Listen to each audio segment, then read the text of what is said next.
We've learned a lot from the conflicts we've been in since 2001. And I think probably the thing we've learned more than anything else is that future war lies firmly in the realm of uncertainty. We operate in an environment of increasing complexity, increasing unpredictability, and increasing instability.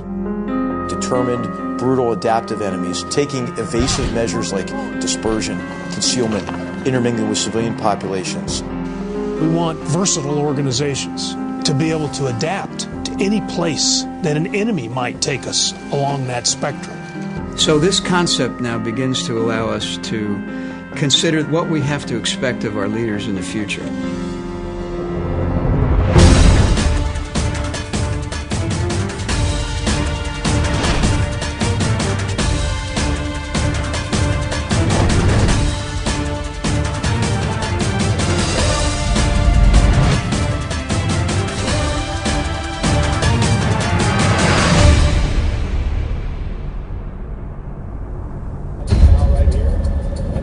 The difference between the operating concept and the capstone concept is fairly simple. The capstone concept helps describe the why of operations.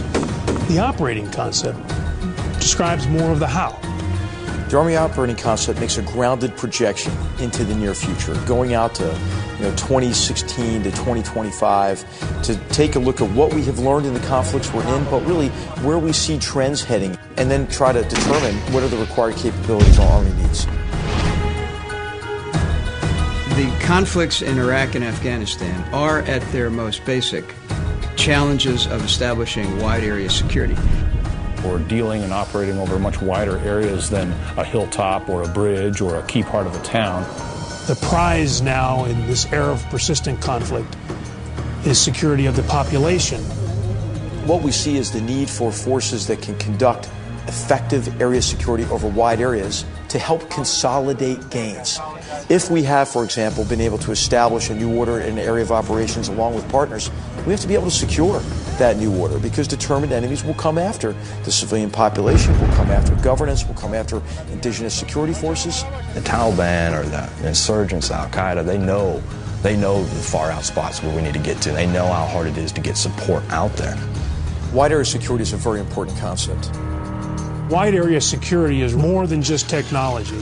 Your most proficient sensor, shooter, and decision maker is the soldier, is the human. Wide area security is intended to include all the agencies of government, potentially non-governmental organizations, international organizations, anyone who can bring some capability to the accomplishment of the mission. It's really important to understand really the micro-history of areas that you're in, the ethnic, tribal, sectarian dynamics of the areas you're operating in, to understand the enemy's relationship to our forces to train and the civilian population, and then also to understand the civilian population's perception of us. I think at the end of the day, the human element, the commanders who we need to be able to train to be adaptive, to be agile, to be creative, to be innovative, is really the key insight that we're trying to get across.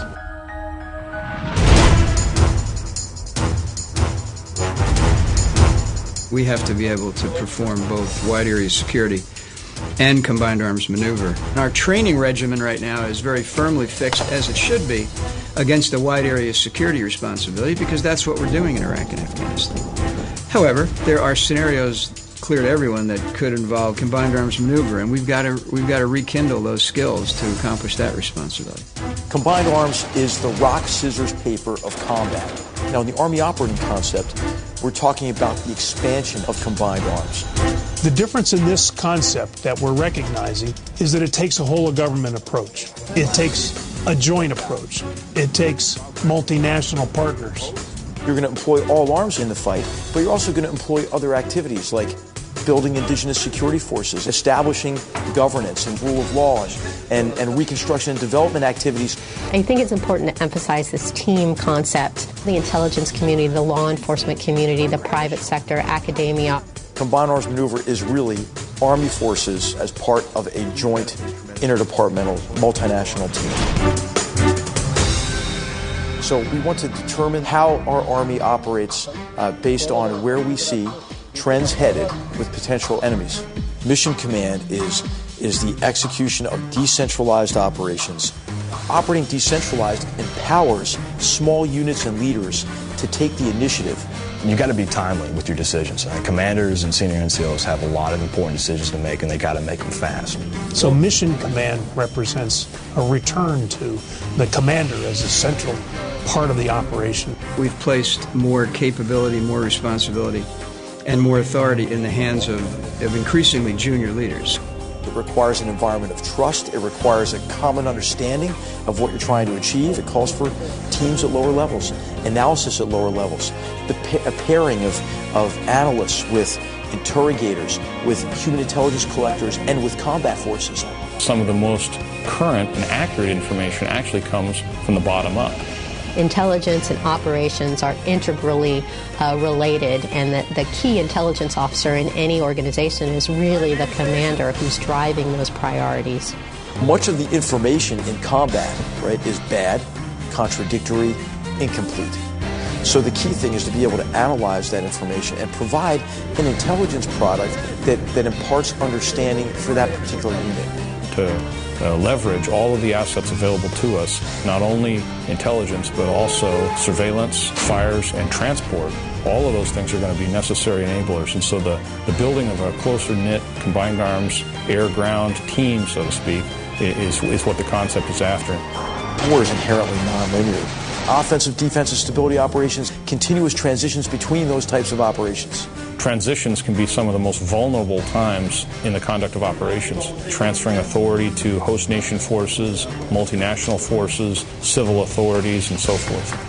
Now what we're saying in the operating concept is we have to develop those broad range of skills that allow our leaders and our units to transition continuously. So this concept now begins to allow us to consider the leader attributes that reside in our Army Leader Development Strategy. Adaptability, for example, may be an attribute for this operating environment and this operating concept that we value more. You want to keep teams together as much as you can. It's difficult to quantify, but we know that kind of cohesion and common understanding is really a first-order requirement for combat effectiveness. We would expect this conceptual work to inform the way we train. So I'd expect that training exercises would have a component of uncertainty and surprise.